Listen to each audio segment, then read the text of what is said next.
Why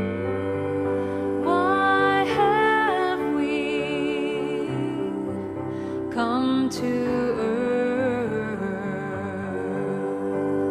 Do you remember?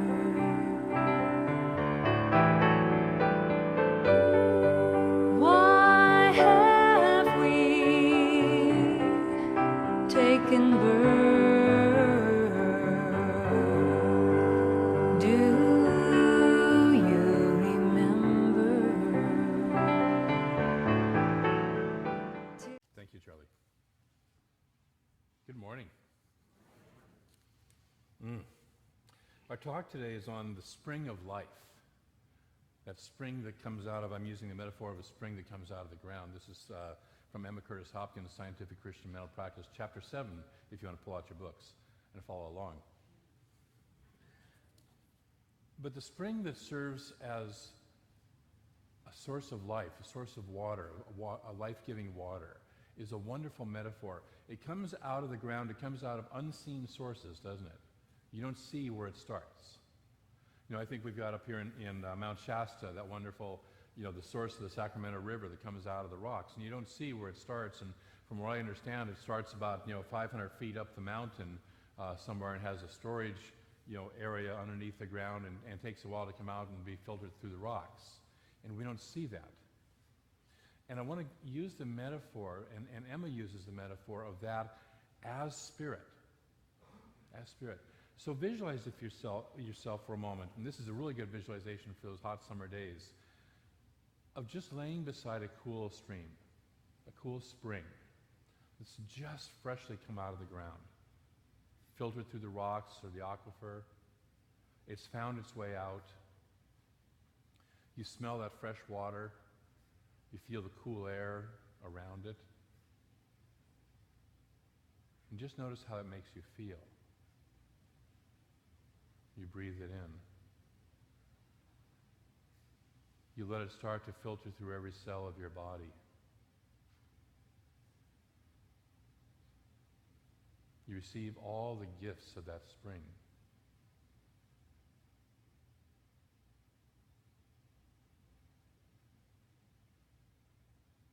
And so that is the kind of spring we're talking about here. And you can gently open your eyes when you're ready.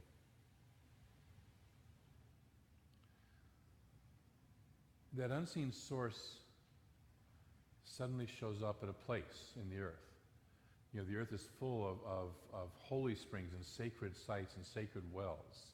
You know, if you go to England, in Ireland, you can do a whole tour of all the saints and the sacred wells. And usually the ones that are supposedly saint, so-and-so's well were pagan wells prior to that. They were non-Christian wells before they got Christianized. You know, it's like suddenly a saint is causing this well, which has always flown, or flowed, to flow now, but it's been there for the whole time. How does that water get out? It needs an opening, right? It needs an opening. The opening in the earth is often created not by the strongest point of the earth, but by the weakest point of the earth. A place where the earth is weaker, a place where there may be a little fissure or a crack in the earth. And this water, the analogy that I'm using is this water is spirit. This water is the flow of that divine mind. And the place where it comes out through us, with our earth, with our let the mind, as the reading says, bring forth, is the place where we open up to that spirit to come forward in our mind. And oftentimes, it's not our strong part. It's our weakest point. It's the place where we're feeling the most vulnerable. When we let it come out through the human mind, until we open our minds, nothing flows. Nothing flows. We've met people like that. Nothing flows, right? And so when we do open, and oftentimes through weakness, and by going where we don't want to go, we start to give in to that spiritual mind, that spirit mind, that mind of spirit, the spring of life. And oftentimes, we go kicking and screaming. The poet David Whyte has a wonderful poem that kind of talks about one of the ways that we can open up to that. And it's called The Well of Grief. those who will not slip beneath the still surface on the well of grief, turning down through its black water to the place we cannot breathe, will never know the source from which we drink, the secret water, cold and clear, nor find in the darkness glimmering the small round coins thrown by those who wished for something else. So when we allow ourselves to slip into that spirit, when we allow ourselves to move into that spring, which is not what we're taught on the normal human level, the level of effect, right? We're taught to we've got to figure it out ourselves, you got to make it happen, we got to do it ourselves. We got to deal with reality. You've heard that one. You got to deal with reality. This is real. That stuff is, Ernest has a few things to say about that. We'll get to that in a minute. But we don't allow ourselves to do that. And until we finally do, when we finally say, yes, I'm willing to get to the point where I say, I don't know what to do. This load is too heavy. I'm willing to set it down. We open up our hearts. The heart is the place where we open to that spring of life. We open up through the heart and allow ourselves to move that. Imagine for a moment your heart opening to that spring of water coming out. We let go of intellectually trying to figure it out. Emma says that immediately we uncover the divine mind, it shows action in making fresh life in everybody and everything we need. As soon as we open up to that mind, it shows action. And she says it's a fresh life. It's not the same old sterile, the lived over and over and over and over again life that we've been living. Going around and around in circles trying to hope for something different, right? It's a fresh life. Are we willing to open to the fresh life? And so we allow ourselves to do that. As soon as we uncover the divine mind in man. See, it's always there.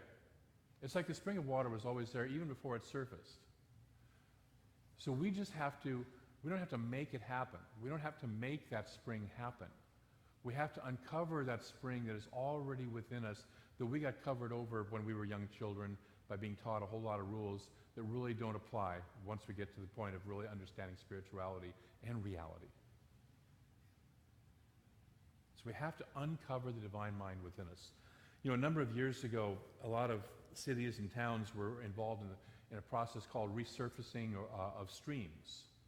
And I don't know if Reading ever had any of that going on, but there were, in a lot of places, streams that had been once vital have been either covered over, paved over, channeled and stuff like that. And they found that when they did that over time, the life of the stream began to decay, began to fall off.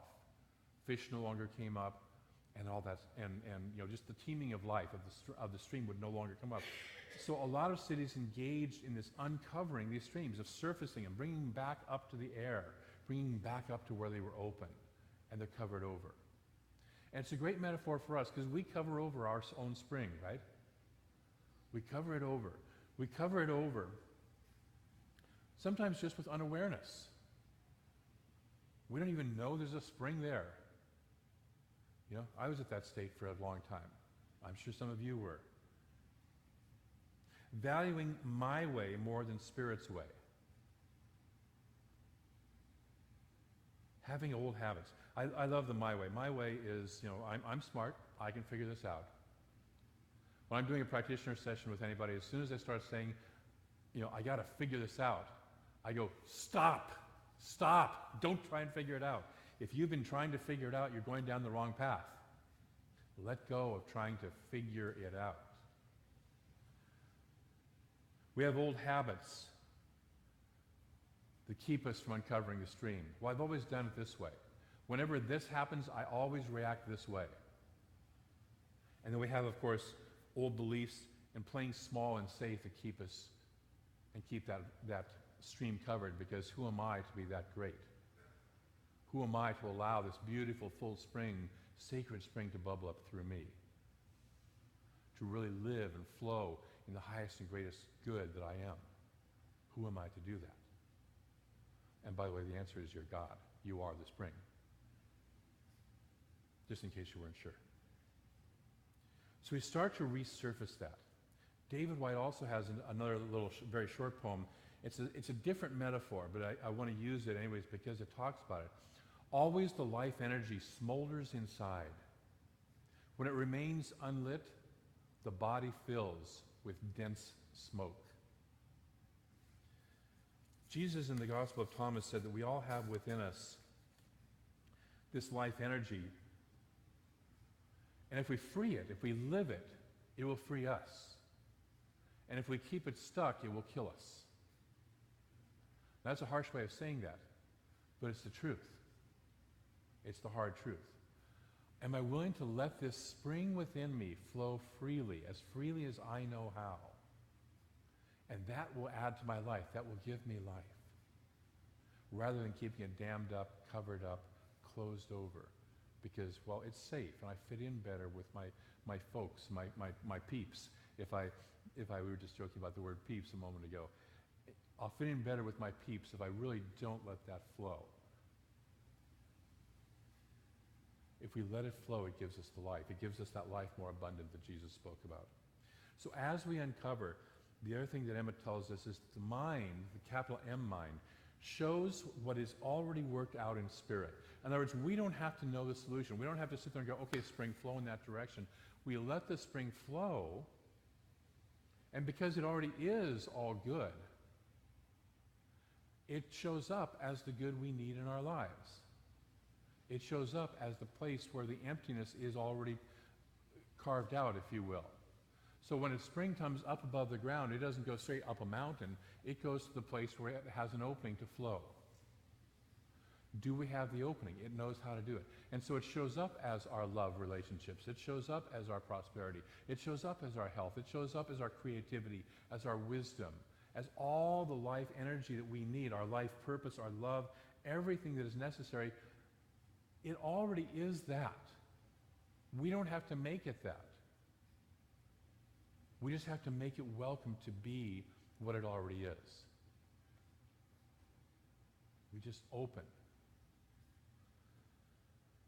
And so as we stop believing in the external world, I love the analogy, we show it in the Quick Start class for the new people, has that wonderful movie projector metaphor of life, where there's a bright white light, that's pure spirit, and then there's a film running in front of the movie projector, and then there's the screen on which the film is being projected.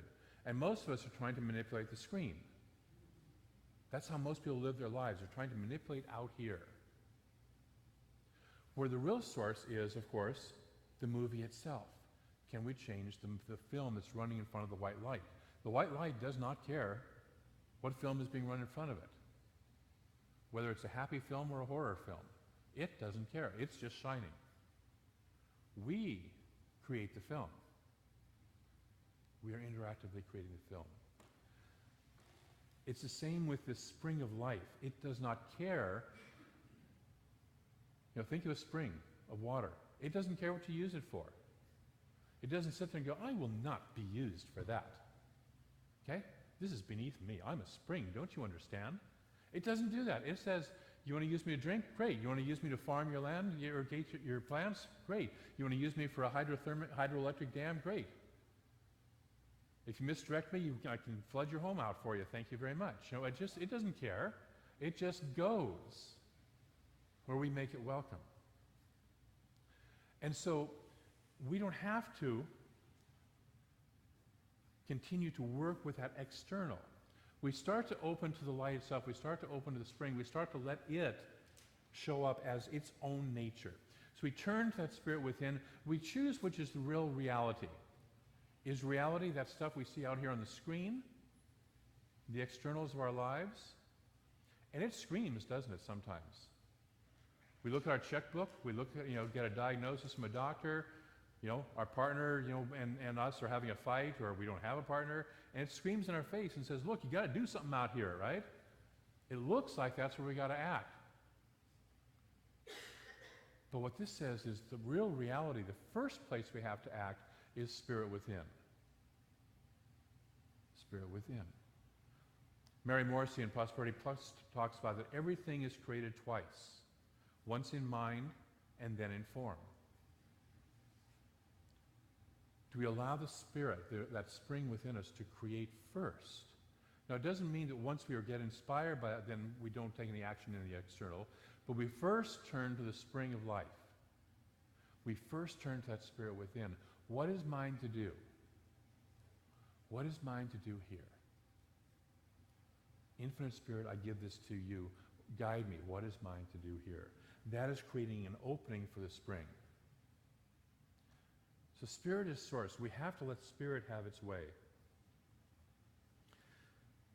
And the spring within will continually dissolve our resistance. You know, a spring working underground is continually dissolving the layer above it. It's continuously looking for a greater and greater opening, right? It washes away everything until it finds a way to open. Spirit will find a way to create an opening within each of us. It's not a case of if, it's a case of when.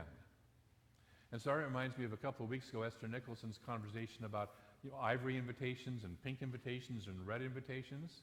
Okay? Most of us are better to create the opening for the spring when we get the ivory invitation, right? The kind of the gentle nudge of Spirit, the gentle whisper of Spirit. When we start to first notice, I'm feeling a little out of sorts. I'm feeling a little bit out of alignment. It might be time to go deeper into my spiritual practice and turn to Spirit. Instead of waiting until it's crashing down around us and finally say, God, help me. It's better to listen early. So we know that spring is continuously trying to find its opening, trying to find its way, trying to find its expression. So this week I'm going to invite you to do 3 things for homework as usual. And these are fairly deep things that I invite you to take on. The first one is become aware of what you use to cover over the spring of life in your life. How do I cover that over? Do I cover it over with worry? Worry is a great thing, isn't it? It's been called the negative use of visualization. I'm going to visualize and affirm the result I don't want. I just had somebody the other day who was talking to me about something that was coming up, several months down the road, and she goes, "I won't be able to afford that."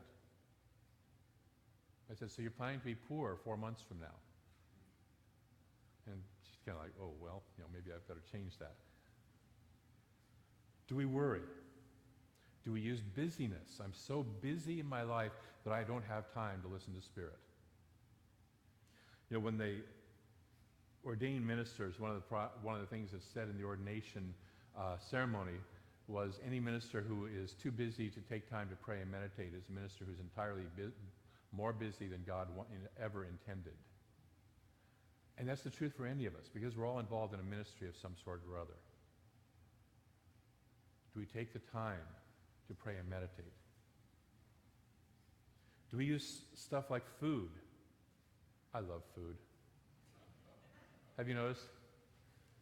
Talked about it once or twice from the podium, I think.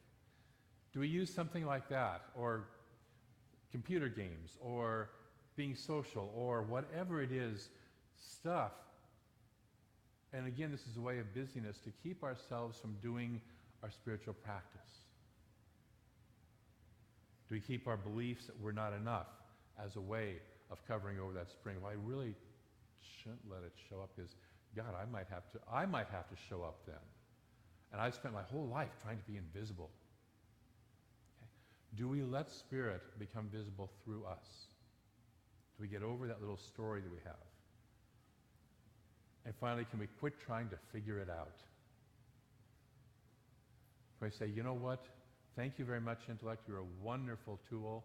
I'm going to set you aside for a moment because there are other tools in my toolbox besides just the intellect. The old, when all you have is a hammer, everything looks like a nail. Okay? Can I use my heart? Can I use my spirit? Can I use other aspects? Can I use these other beautiful tools that I have? So that's the first step. Become aware of what you use to cover over the spring of life in your life. Second, take a specific area of your life and be willing to turn it over to Spirit. Take a specific area and become willing to turn it over to Spirit. And what that looks like, there's a very elaborate process for this. And you have to use just the right position and just the right tonality and just the right accent and flick your wand in just the right way. You simply say, God, I have no idea what to do. I give this to you. It's called opening the door. I'm willing to have Spirit handle this. Okay? And I invite you to take the one that you've been working and working on. You know which one that is, right? You've been working on it for years, and you're not making any progress, and you don't know what to do. You've become powerless over it, as they say in 12 Steps. And so you let go of you trying to become powerful over it and turn it over to that which is the power of the universe, the spring of life. Let your surface crack open. Let your surface crack open. And sometimes, that can be a little embarrassing. Sometimes when the surface cracks open, it looks a little messy, doesn't it? And sometimes we have to be willing to go there and say, today I don't have to have it all together. Would it be okay if I didn't have it all together so I could let Spirit come through and do its work? So that's the second one. Take an area of your life and become willing to turn it over to Spirit. And number 3 is engage your heart in the process. Let your heart. One of the visualizations you could use is to take whatever that situation and circumstance is, and instead of using your intellect trying to figure it out, imagine that you're giving it into your heart to work with. Oftentimes we don't trust that heart. When we're trying to figure it out, we're doing it from our intellect. Will we let our heart do it? Will we turn it over and give it to the heart? You might visualize a spring flowing from within the heart into that area, a spring of life. So if it's my checkbook, or my finances, I might just allow that spring of life to flow from my heart into my finances, water them, prosper them, build a lake instead of a rushing stream that keeps on going out, out, out. If it's my health, imagining opening that spring into my body and allowing every cell to be filled with that elixir, that nectar of the divine. If it's my loving relationship, if I have one that needs some attention, some love, or if I don't have one, allowing Spirit to flow, allowing that stream to flow into that area. Whatever it is, visualize that. Visualize it being filled with this spring of life coming from your heart area. So that's the 3 things we're going to do this week for homework. Become aware of what you use to cover over the spring. Take a specific area and become willing to turn it over to Spirit. And then engage your heart in the process. Use that wonderful visualization. Are we good with that? Okay. I'm going to close with a quote from Ernest. Spiritual experience is a fact. And I love that. Just no 2 ways about that, right? Spiritual experience is a fact. None of this, it ain't woo-woo. Okay? It ain't juju. It's a fact. Edison said, these laws work with mechanical certainty, mathematical certainty. Spiritual experience is a fact. Spirituality may be defined as an atmosphere of good, the realization of God. It cannot and does not borrow its light from another, no matter how great or noble that other may be. It springs from within, coming from that never-failing fountain of life, which quenches every thirst, whose source is eternity, the wellspring of existence.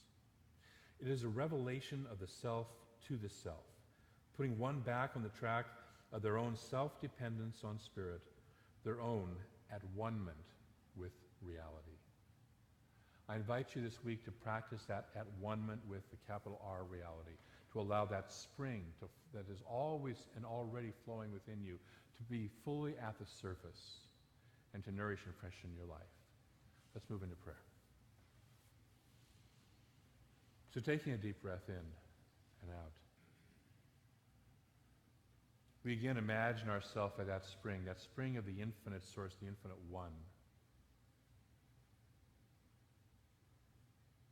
The one life that is ever flowing. Ever flowing. So many mystics have compared it to a fountain.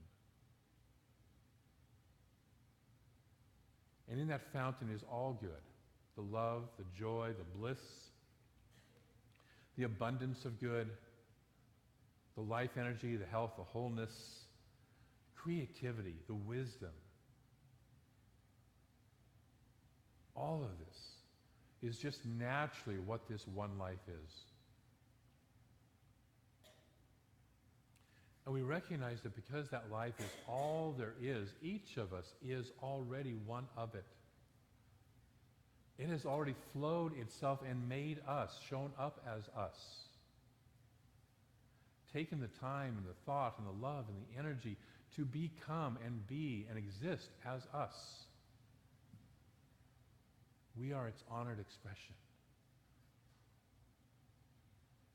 We are that spring of life in form. And so I speak my word that this week each of us deepens in that awareness, allowing this true nature of spirit that we are to flow in every cell of our body, in every action, in every thought, in every area of our life. We open to that spring of life and allow it to bring its life-giving energy, its expressive, enhancing, life-affirming energy into everything we do. We take the time to remember to tap into that spring, to drink from that deep water, to allow ourselves to be filled and nourished, not by what we see out there, but by what we know within. I know that the doing of that blesses the lives of each person here and then ripples out into everyone else's life and blesses this world. And so I give thanks for this blessing. I give thanks for this good. I give thanks for the willingness of each person here to say yes to this beautiful, bubbling spring of life, this fountain of good. I give thanks for all the good that comes out of that and all the blessings that each person receives. And I release the process of how this shows up into a law because I know it is manifesting. I know it is so. I know that as we hear this word, as we simply say yes to this, to the Spirit within, there has to be an uplifting because that is the nature of Spirit. And so we are blessed. And together we say, and so it is. Thank you. Thank you. I call forth yet.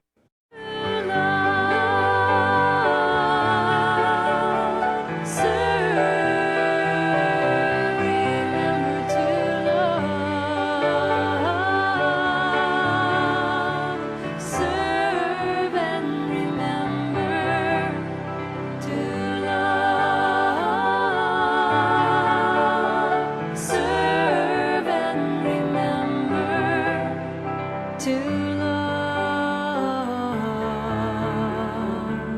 serve.